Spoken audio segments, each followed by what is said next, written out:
పొద్దున్నే గాంధీ భవన్లో గొర్రెలు తోలిచ్చిందట. మొత్తం గొల్ల కుటుంబాలందరూ పోయి గాంధీ భవన్లో గొర్రెలు తోలిదట.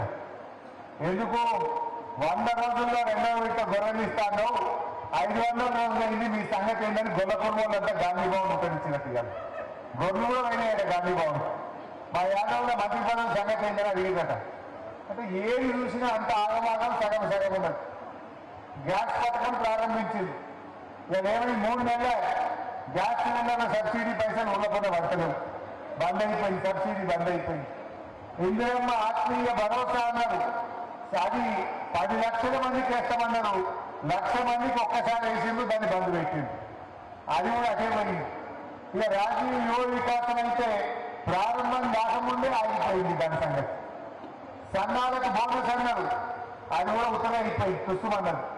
ఇప్పుడు యాసంగి పంటకు సన్న వడ్లకు ₹1 కూడా బోనస్ ఇవ్వలే, బోనస్ కూడా అట్టెక్కింది, బోనస్ బోనస్ అయిపోయింది.